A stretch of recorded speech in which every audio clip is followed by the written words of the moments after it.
जामनगरच का प्रश्न पडला असेलच। चला तर जाणून घेऊ याविषयी थोडक्यात।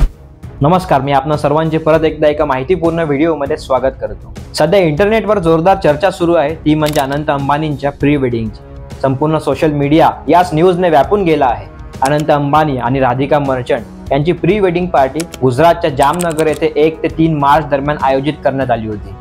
Bollywood celebrity, cricketers, sports star, राष्ट्रप्रमुख आणि भारतातील आणि जगातील बिझनेस टायकून यासह अनेक हाय प्रोफाईल सेलिब्रिटी गुजरातमध्ये अवतरले होते। रिलायन्स इंडस्ट्री लिमिटेडचे मुख्य कार्यकारी अधिकारी मुकेश अंबानी यांचा धाकटा मुलगा अनंत अंबानी हा RIL आणि जिओ प्लॅटफॉर्म्स लिमिटेडचा संचालक म्हणून काम पाहतो। राधिका ही एनकोस हेल्थ केअरचे CEO वीरेन मर्चंट यांची सर्वात लहान मुलगी आहे। जानेवारी 2023 मध्ये साखरपुडा केलेले अनंत आणि राधिका जुलैमध्ये विवाह बंधनात अडकणार आहेत। आशियातील सर्वात श्रीमंत व्यक्ती म्हणून प्रसिद्ध असलेले मुकेश अंबानी स्वतःच्या मुलाचा प्री वेडिंग सोहळा जगभरात कुठेही करू शकतात, पण त्यांनी जामनगर हे ठिकाण का निवडले हे आजच्या व्हिडिओमध्ये आपण जाणून घेणार आहोत। पुढे जाण्या अगोदर तुम्ही सबस्क्राइब नक्की करा।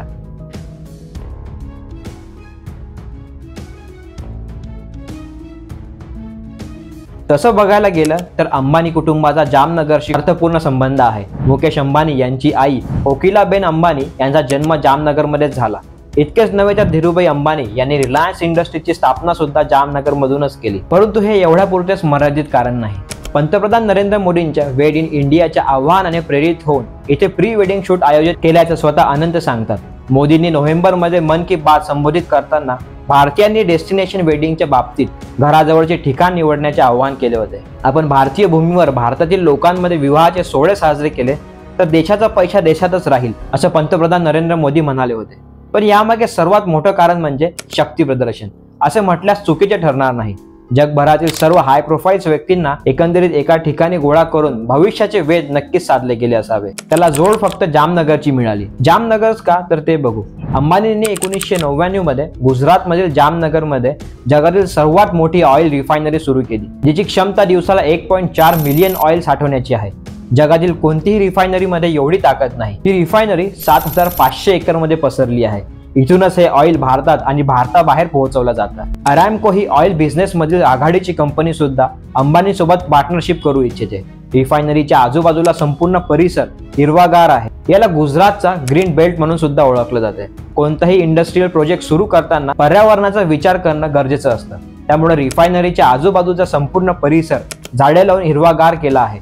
तसेच या ऑइल रिफायनरीमधून होणाऱ्या पोल्युशनमुळे पोल्युशन कंट्रोल विभागाकडून परत नोटीस आल्यानंतर अंबानी यांनी रिफायनरी पासून 7 किलोमीटर अंतरावर 600 एकरमध्ये आंबराई उभी केली आहे।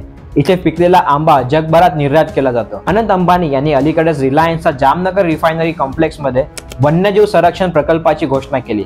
बंतारा या नावाने ओळखला जाणाऱ्या जंगलाचा तारा हा प्रकल्प जगातील सर्वात मोठे प्राणी संग्रहालय आणि पुनर्वसन केंद्र आहे। 3000 एकरमध्ये पसरलेल्या या प्रोजेक्टमध्ये वेगवेगळे प्राणी उपचारासाठी असतील। भविष्यात इथे मोठी इकोसिस्टीम तयार होईल, त्यामुळे हे प्राण्यांचे उपचार आणि सुरक्षित आदिवासींसाठी महत्त्वाचं ठिकाण ठरेल, असा अंबानींचा दावा आहे। हे एकंदरीत सर्व प्रकल्प पाहता भविष्यात नक्कीच काहीतरी नवीन पाहायला मिळण्याची शक्यता आहे। जगभरातील सर्व मोठ्या व्यक्तींना एकत्र करून आता अंबानी कुटुंब नेमकं काय साधेल हे बघण्यासारखंच असेल। आशा करतो हा व्हिडिओ आवडला असेल। आवडल्यास नक्की सबस्क्राईब करा, लाईक करा, शेअर करा। धन्यवाद।